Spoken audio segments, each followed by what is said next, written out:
Nam mô Bổn Sư Thích Ca Mâu Ni Phật. Kính thưa toàn thể đại chúng, tối hôm nay là ngày 14 tháng 4 năm 2016 và chúng ta có cái buổi tham vấn thứ 6 trong cái tuần lễ tu học tịnh hóa thân tâm tại Vị Thông Pháp Quốc. Nam mô Sakyamuni Bouddha. Nous sommes le 16 avril 2016 dans notre 6e soirée pour la partie questions-réponses. Nous sommes le 14 avril 2016 et nous sommes à notre soirée de questions-réponses. Câu hỏi kế tiếp.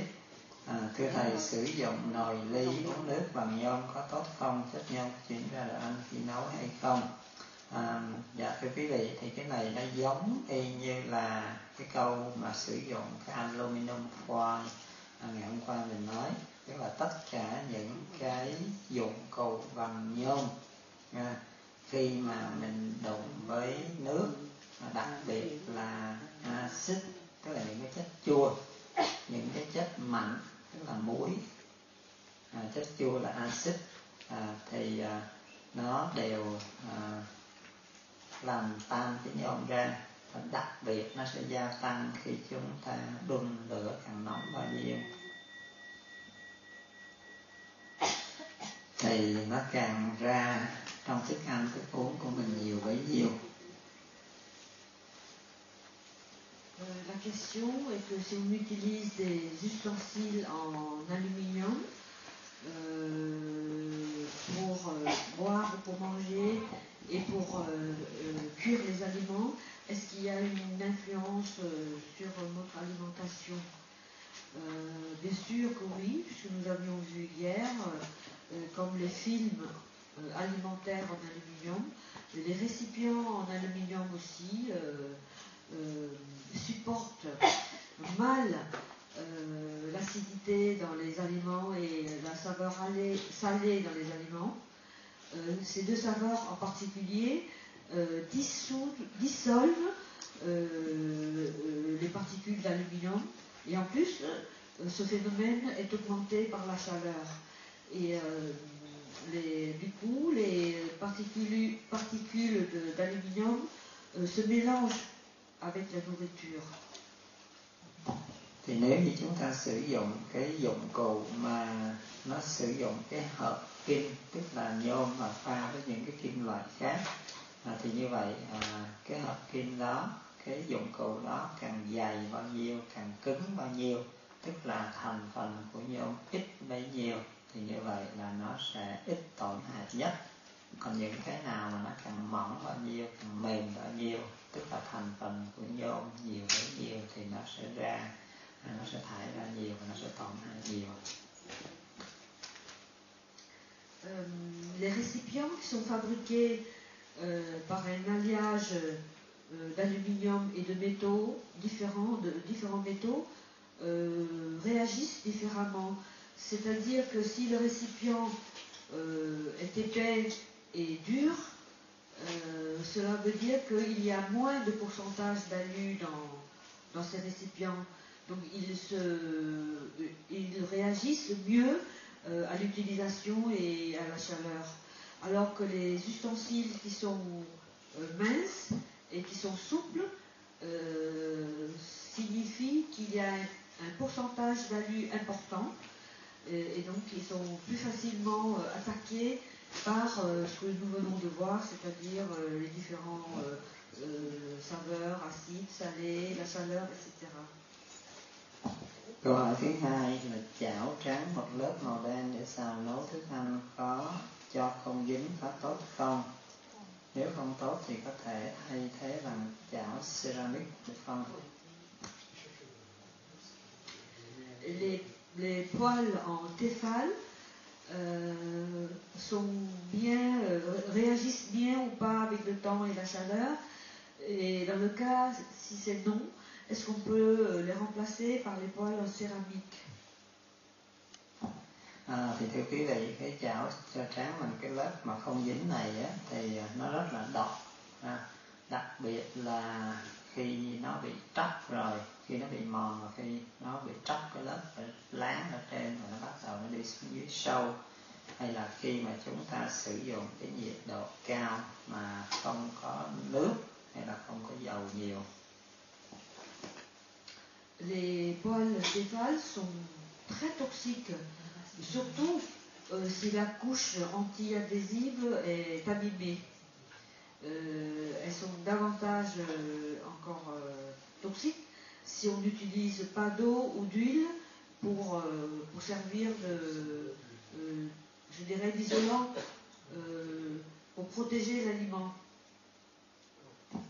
Và nếu muốn thay thế thì tốt nhất là cái chảo bằng đá, rồi kế đến là bằng thủy tinh, rồi mới đến ceramic.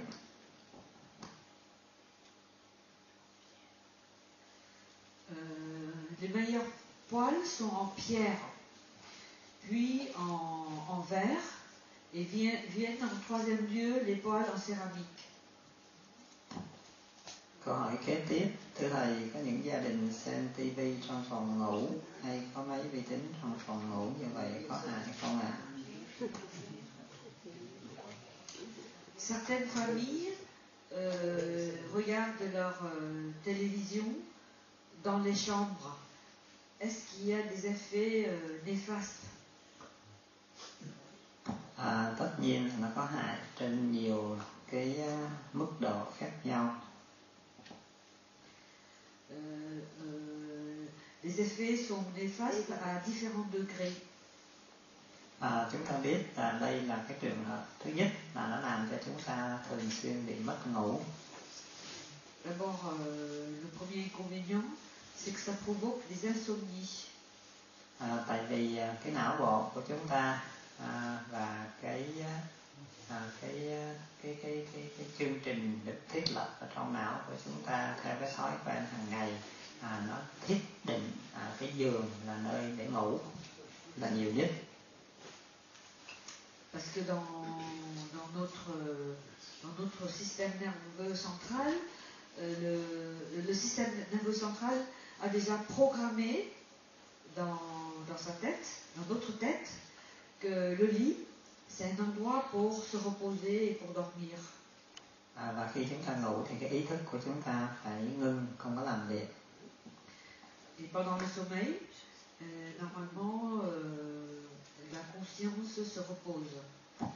Và bây giờ khi chúng ta nằm lên giường mà chúng ta coi tivi, chúng ta đọc báo, đọc sách hay là chúng ta làm một cái việc gì đó, thì lúc đó cái ý thức của chúng ta nó sẽ làm việc, và như vậy thì nó sẽ từ từ nó sẽ quen theo cái chương trình mới đó và nó sẽ xóa đi cái chương trình ngủ, thành ra chúng ta nằm trên giường thì nó lại không chịu ngủ.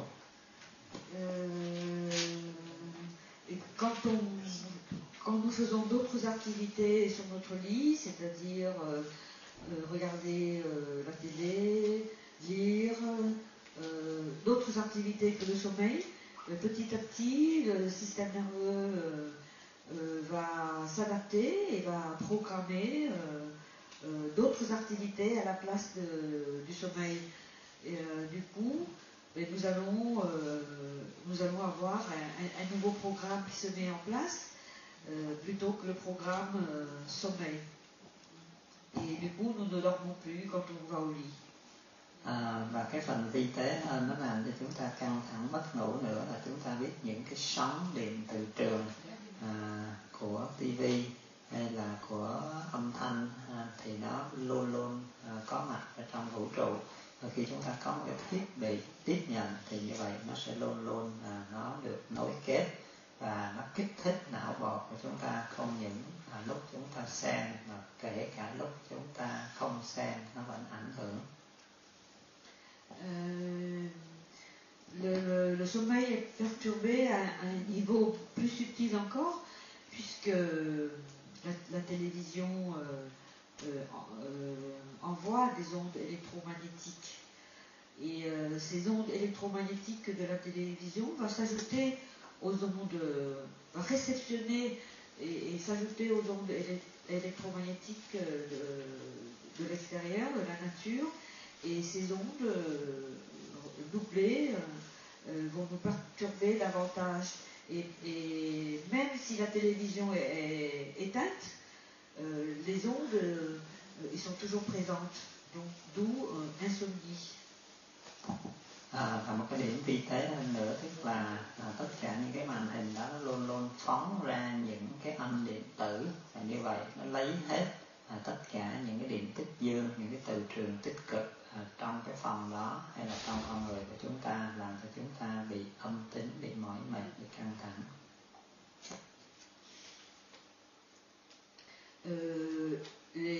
La plupart des écrans de télévision envoient des ions qui nous transforment en yin. Et le yin, vous le savez, ce sont des énergies stagnantes, des énergies qui sont négatives pour notre santé. Câu hỏi kế tiếp: máy điện thoại di động nếu thường xuyên ép vào lỗ tai để nói chuyện như vậy có ảnh hưởng đến não bộ không? Thì cái này thì như là mình đã nói rồi, tức là est-ce que le téléphone portable toujours à nos oreilles sont néfastes pour notre santé? Donc là, pour ce point de là, nous l'avons déjà vu. Câu hỏi kế tiếp: khi chúng ta dùng sữa và thịt nhiều thì nội tiết tố bị rối loạn dẫn đến bệnh, vậy phải làm sao để bình thường hóa lại? Lorsque nous absorbons beaucoup de lait et de viande, qu'est-ce qui se passe?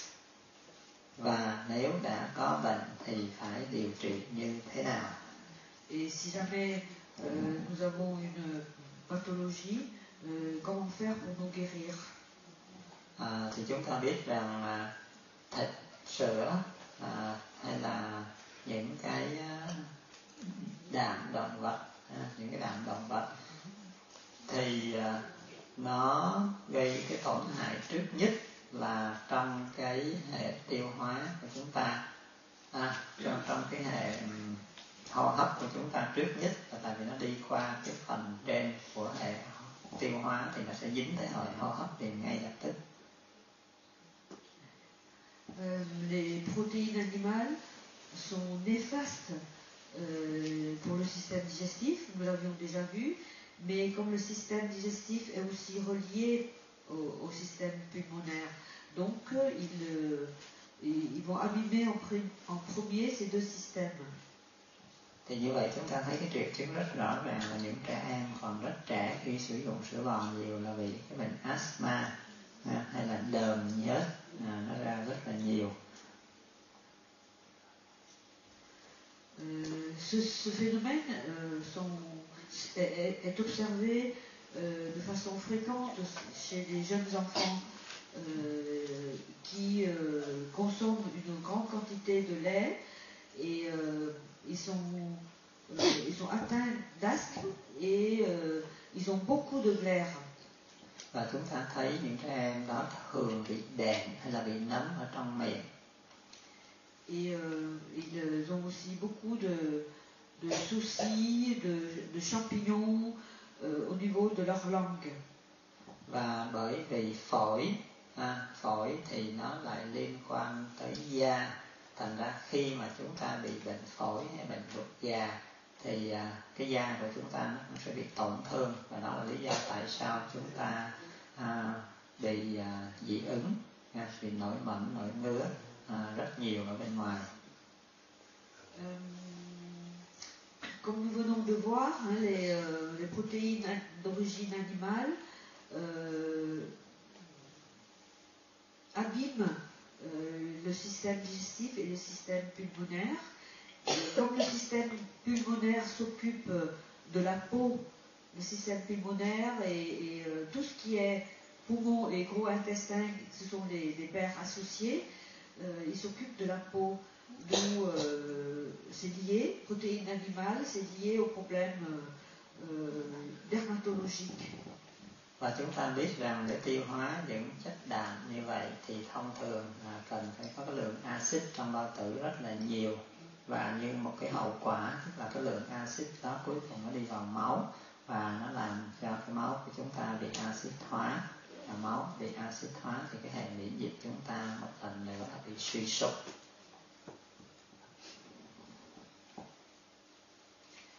Les protéines animales, pour être digérées, demandent un milieu acide. Beaucoup d'acidité pour les digérer. Et ce phénomène d'acidité va acidifier le sang. Le sang, constamment acidifié, va entraîner une baisse d'énergie. Và khi nó đi xuống cái phần ruột non hay ruột già thì bởi vì cái phân tử của nó quá lớn và thành ra nó sẽ không có được chuyển hóa hay là hấp thụ hết. Thành ra từ đó nó kích thích ruột non, ruột già tạo nên những cái lớp dịch nhầy đóng dọc theo cái hệ thống đường ống của nó.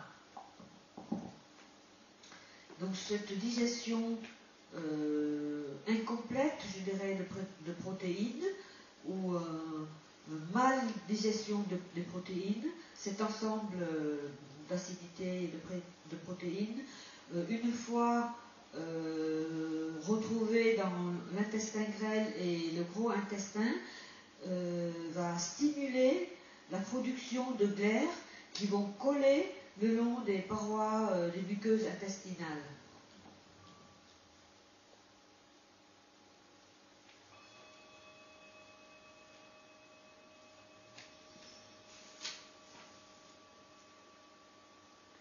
Và cái lớp dịch nhầy đóng dọc theo cái thành ruột này, thứ nhất là nó sẽ cản trở cái sự hấp thụ của dinh dưỡng.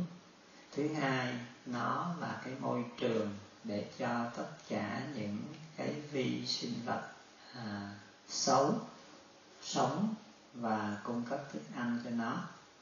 Và cái thứ ba, nó cũng là cái nơi để hút giữ những cái chất cặn bã độc tố trong con người của chúng ta dính vào đó. Ce développement en excès, cette fabrication en excès de glaire et de mucosité va diminuer l'absorption des nutriments, va fabriquer un milieu favorable pour le développement des mauvais micro-organismes et en même temps va augmenter l'absorption des toxines. Do vậy mà chúng ta thấy những người mà ăn thịt nhiều thì cũng thường bị đau bao tử, thường bị viêm ruột hay là bị cái bụng nó phình, nó to hơn là những cái người bình thường.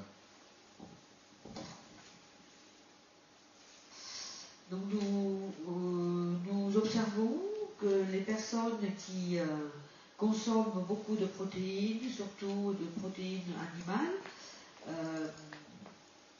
ont souvent des maux d'estomac, des infections au niveau intestinal et ils ont un gros ventre. Và hôm trước mình cũng có nói rằng cái thí nghiệm khi mình để các cái chất liệu này ra thì chúng ta biết rằng cái chất đạm protein này là cái chất mà nó sinh ra vi trùng, sinh ra những cái khí hôi, khí độc nhanh nhất và nhiều nhất. Ce sont les protéines qui pourrissent lorsque on les laisse dehors. Ils pourrissent très rapidement en premier et ils dégagent une odeur nauséabonde très rapidement.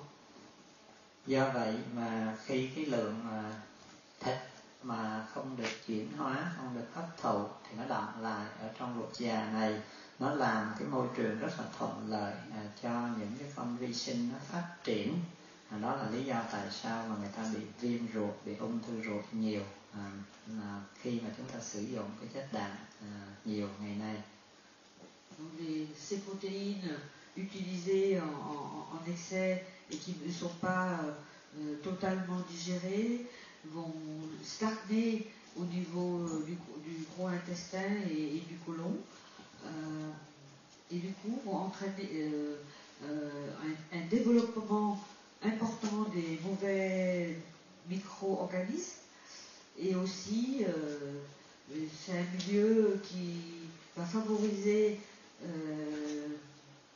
le développement de ces micro-organismes et bien sûr vont créer des pathologies telles que les infections ou des cancers. Và cái mùi hôi thối mà chúng ta nhận được khi mà chúng ta xả cái hơi dưới ra, đặc biệt là những người nào càng sử dụng chất đạm nhiều bao nhiêu thì cái mùi hôi thối đó xả ra nhiều bấy nhiêu, thì chính cái mùi hôi thối đó là cái ga đậm đặc của chúng ta nấu ở trong bếp, thì chính cái ga đó nó làm tổn thương toàn bộ cái hệ thần kinh của chúng ta. Thành ra chúng ta thấy những người ăn thịt thường bị đau nhức, thường bị nhức đầu, nhức chân, nhức khớp, thường bị căng thẳng, vân vân. Lorsque nous consommons beaucoup de protéines, nous dégageons beaucoup d'odeurs fétides au niveau de nos dégazements. Donc on dit, c'est ça? Quand on expulse le gaz, ce sont des odeurs très fétides et ces gaz, en fait, lorsqu'ils sont encore à l'intérieur de l'organisme, peuvent faire beaucoup de mal à notre système nerveux, d'où les personnes qui consomment beaucoup de viande souvent ont des douleurs musculaires, des douleurs en général. Thì để điều trị nó thì chúng ta thấy cái việc trước hết là chúng ta phải làm như trong cái tuần vừa qua, tức là chúng ta phải tẩy rửa nó bằng tất cả những cái loại dung dịch tự nhiên, những cái loại rau củ mà chúng ta đã sử dụng. Comment faire pour y remédier? Et nous avions vu que la seule chose, c'est le nettoyage pour enlever toutes ces glaires ou mucosités qui s'accrochent à nos muqueuses intestinales en utilisant beaucoup de fruits et de légumes. Và cái việc trước hết chúng ta cần phải làm là chúng ta ngưng, không có tiếp tục để đưa vào nữa. Donc la première des choses, c'est éviter totalement, entièrement les protéines dans l'alimentation. Và ba cái chất tẩy rửa chính trong cái đường tiêu hóa của chúng ta, thứ nhất là cái giấm táo, cái thứ hai là cái củ cần tây, và cái thứ ba là cái củ cải. Đó là ba cái chất liệu căn bản để tẩy trong cái đường ruột. Củ cải đây có phải là betterave không? Radinois, d'accord.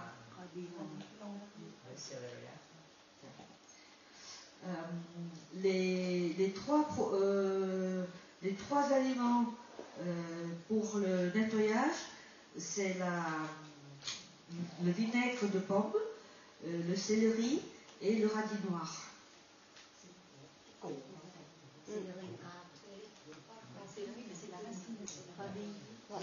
Radis noir là trắng á. Et céleri et le céleri rave qui est du tubercule. À la place de céleri, en fait, il faut dire céleri rave. Oui, bien sûr, je sais, mais c'est parce que j'ai mal compris. Thưa thầy, như vậy là giấm táo với là cái củ cành tây chứ không phải là cái lá cành tây. Les deux. D'accord, il faut les deux. Le céleri et le céleri rave. Et là, il faut seulement le céleri rave. Je rectifie. Vinaigre de pomme, céleri rave et radis noir. Và chúng ta biết rằng bởi vì phổi và ruột già nó thông với nhau, thành ra khi chúng ta sử dụng những cái chất có vị nồng, có cái màu trắng, thì nó sẽ giúp chùi rửa cái chất dịch nhầy trong hai cái hệ thống đó. Thì như vậy là ba cái chất chúng ta sử dụng đó để tẩy rửa cái hệ hô hấp và cái hệ bài tiết. En fait, le céleri rare et le radis noir, ce sont des aliments qui ont une couleur blanche, et la couleur blanche, nous avons vu, va au gros intestin et au poumon, et aide donc ces deux organes de se débarrasser des glaires et des mucosités qui s'y accrochent. Và sau đó thì những cái chất liệu đó nó tiếp tục nó thấm vào trong máu, và để cho nó tẩy rửa mạnh hơn thì chúng ta thêm cái củ dền đó và cái cà rốt. Et nous utilisons en plus de ces trois produits la betterave et la carotte qui vont aider le sang à se débarrasser de ces glaires et mucosités qui ont aussi pénétré dans le système circulatoire. Thì như vậy là chúng ta thấy đó là cái căn bản trước hết. Bên cạnh đó thì chúng ta cũng đã nhắc rồi, tức là mình còn cần phải vận động tập luyện để cho cơ bắp nó được co bóp. Rồi mình cũng phải hít thở cái dưỡng khí, và mình cần phải thư giãn cái thần kinh của mình ra nữa. Les 5 aliments que je viens d'énumérer, c'est la base pour nettoyer, mais ce n'est pas suffisant. Il faut aussi beaucoup bouger et pour faire travailler nos muscles, qu'ils puissent rejeter aussi les toxines. Il faut penser aussi à la respiration, et il faut penser aussi à la relaxation, au relâchement. Thì sau khi chúng ta đã tẩy rửa sạch sẽ như vậy thì tùy theo cái tình trạng bệnh lý của chúng ta nặng hay nhẹ và cái thời gian thanh lọc của chúng ta nó dài hay ngắn, từ 1 cho tới 3 chu kỳ, và sau đó thì chúng ta trở lại một cái đời sống mới. Thì cái đời sống mới chúng ta đã học mấy hôm nay nuôi dưỡng như thế nào để cho chúng ta có được một cái đời sống vật chất và tinh thần tốt đẹp, thì cái đó mình đã nói mấy hôm nay rồi. Après ce grand nettoyage, grâce aux aliments, aux exercices, à la respiration et à la relaxation, selon l'état de la pathologie, il faut faire de 1 à 3 cycles de purification, et comme ça nous aurons un corps neuf, un corps et un esprit neuf, qu'il faut continuer à garder, et garder aussi le corps et l'esprit à l'état, je dirais, à l'état sain, et non pas re-intoxifier ou retoxifier notre organisme.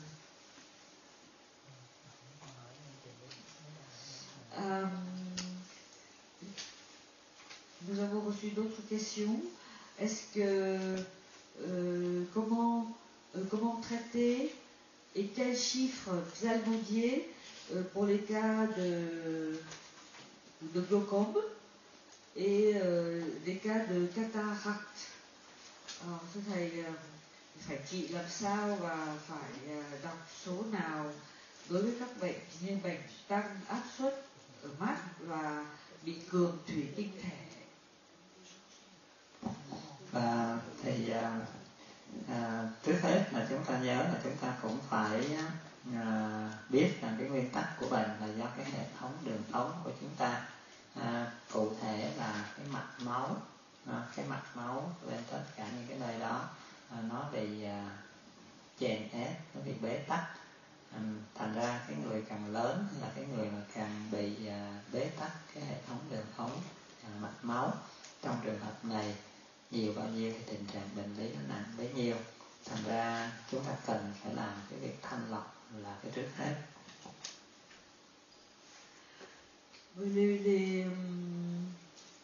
Quand on parle de tension, quelles que soient les tensions, ce sont les tensions au niveau des artères.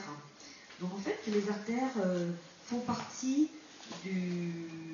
des tubes, de l'ensemble des tubes qui constituent notre organisme. Or, avec le temps et l'âge, les tubes sont encombrés de toxines, comme nous avons vu auparavant. Donc la première des choses, c'est d'abord le nettoyage et la purification. Cái thứ hai nữa là chúng ta nhớ là cái tiến trình mà để mà mình thanh lọc, mình khai thông cái đường ống đó thì giống như cái chương trình thanh lọc của mình, nó không những bao gồm cái việc vật lý chùi rửa mà nó còn phải bao gồm cái việc tập luyện hay là cái việc thư giãn, vân vân. Donc, je répète encore, durant notre nettoyage et purification, il n'y a pas que la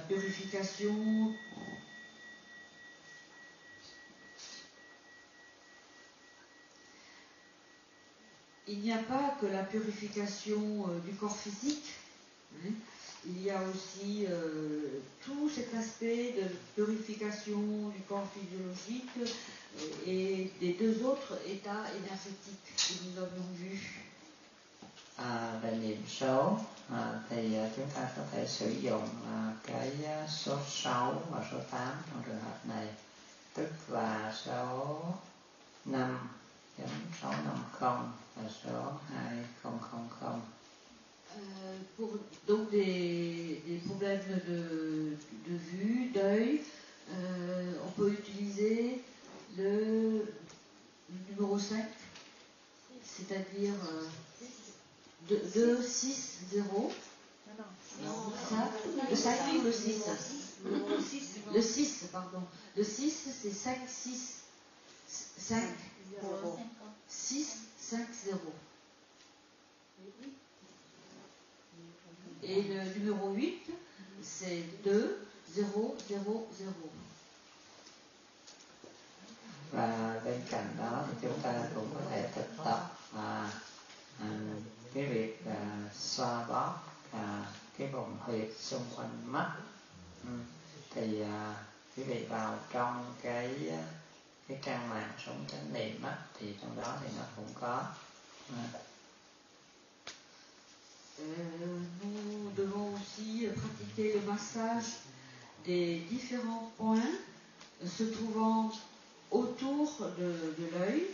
Et pour avoir plus de détails, vous pouvez aller sur le site de Thay.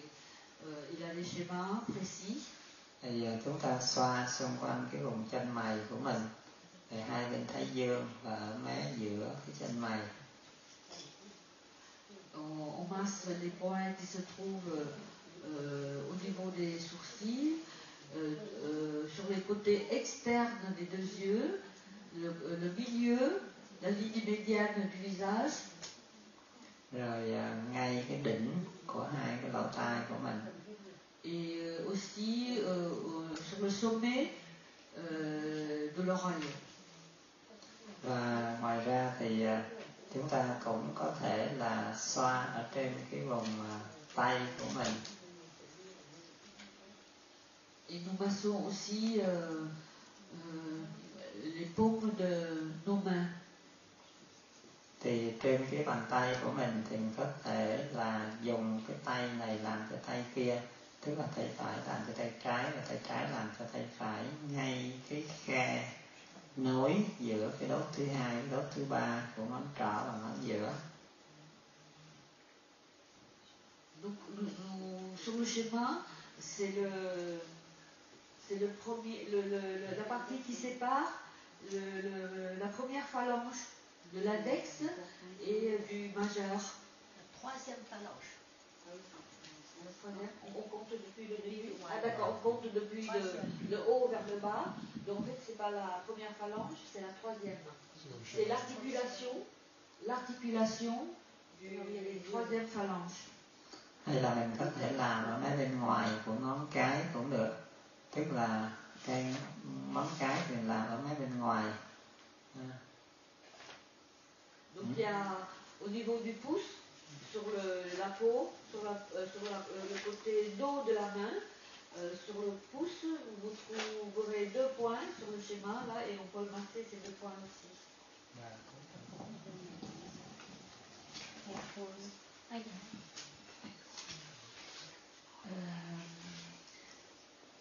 Les problèmes d'hypertension. Quand on est végétarien, qu'on ne fume pas, qu'on ne consomme pas d'alcool,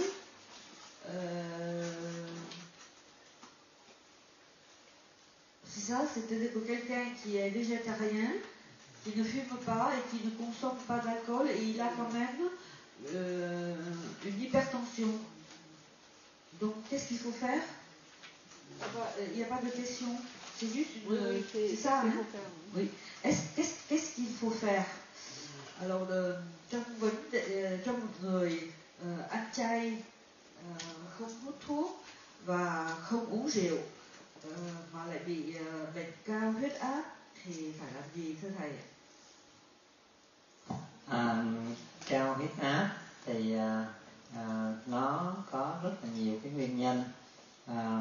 Nó có thể cái nguyên nhân từ cái bệnh tiểu đường nha.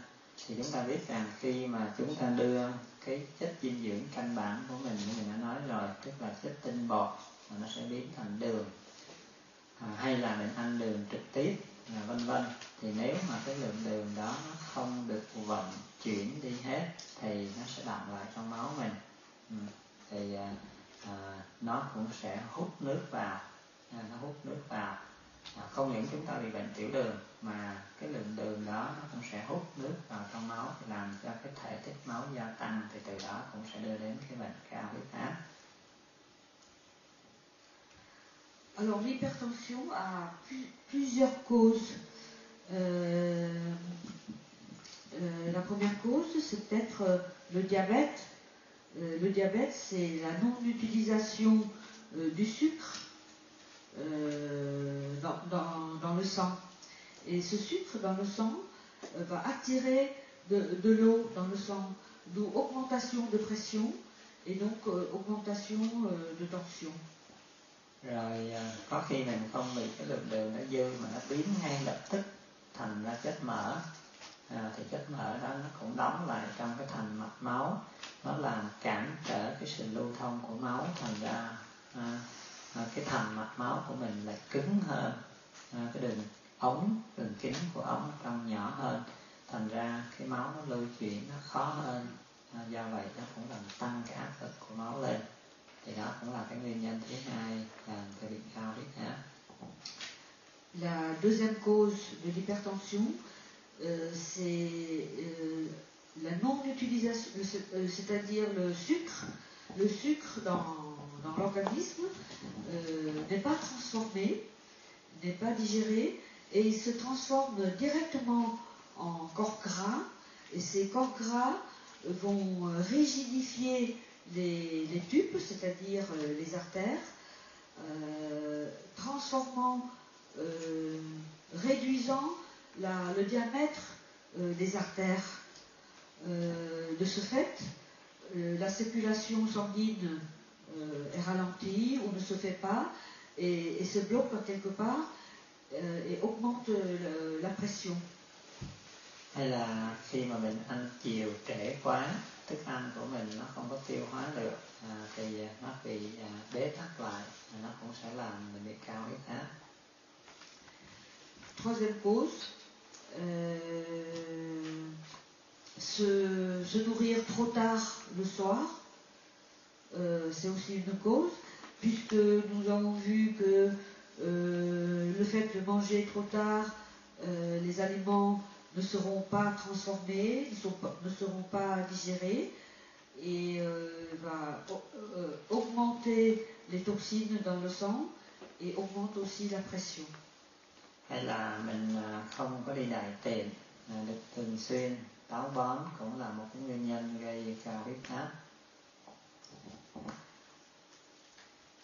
Troisième cause, c'est la constipation, le fait de ne pas aller aux selles régulièrement, de ne pas expulser les toxines, c'est aussi une des causes de l'hypertension. Hay là mình ăn mặn quá thì cái lượng muối nó vào trong máu nó cũng kéo nước theo, thành ra nó làm tăng cái lượng nước trong máu thì cũng làm cao huyết áp.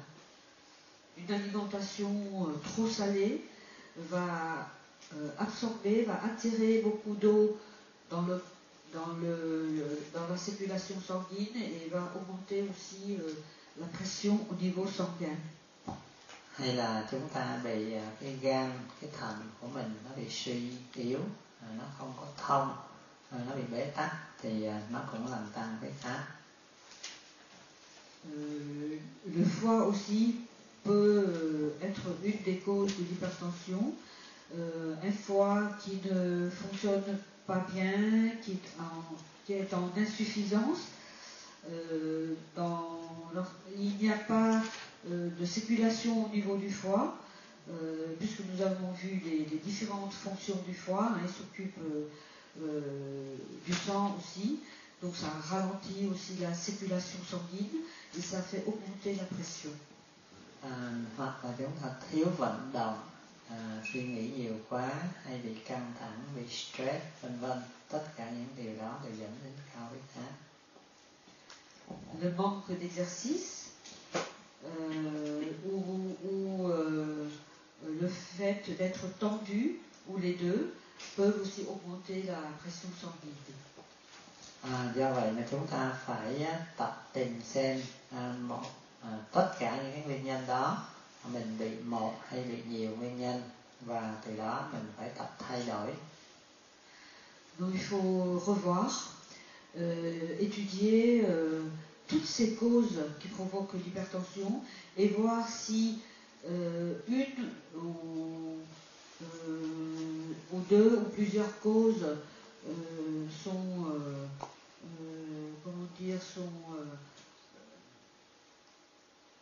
sont observées dans notre cas, c'est-à-dire que le fait d'être hypertendu proviennent d'une cause ou de plusieurs causes et de là chercher la solution pour y remédier.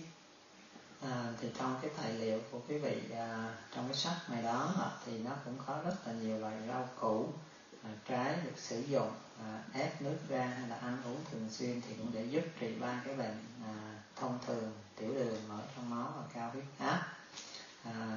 Quý vị cũng có thể lên trên trang Sống Chánh Niệm thì chúng ta vào cái tài liệu sức khỏe 2013 hay là cái cẩm nang 2014 thì chúng ta cũng thấy nó có hết tất cả những cái bài đó. Donc dans les livres que vous avez pris ou achetés et aussi sur son site, Thay a donné des explications pour le traitement de ces différentes causes. Thì lấy ví dụ như chúng ta thấy tất cả những cái loại rau củ mà mình có thể sử dụng được trong cái đời sống hàng ngày, hay là mình có thể ép nước ra mình uống, cần tây, dưa leo, ốc hổ qua, trái ớt bì, cà chua, vân vân. Ce sont en fait des légumes que nous utilisons couramment dans la vie quotidienne pour traiter l'hypertension. Vous avez le céleri, le concombre amer, les poireaux et la tomate. C'est la fraise, le poivron. Le poivron. Ça y est, je crois. Hay là chúng ta có thể sử dụng rau má, rau diếp cá, kiwi, rau răm.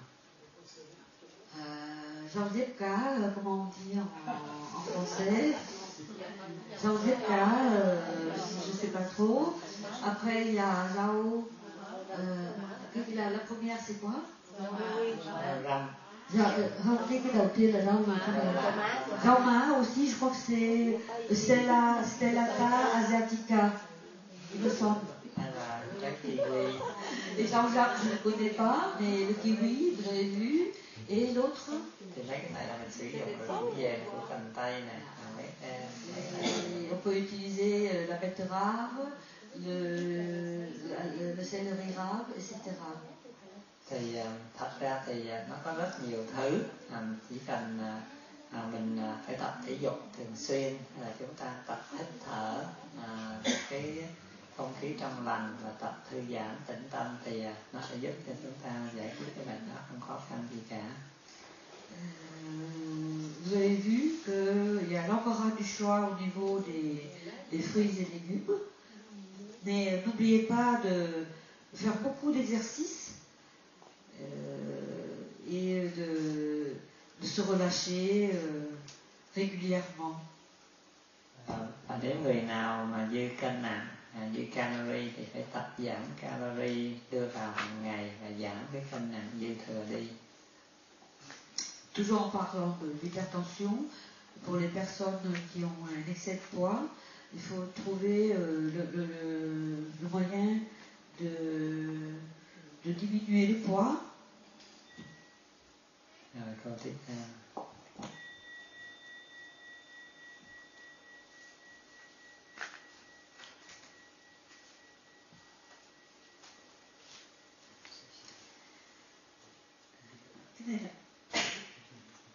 Cái này là thầy trả lời cả cường thủy tinh thể luôn nữa hả thầy? Pardon,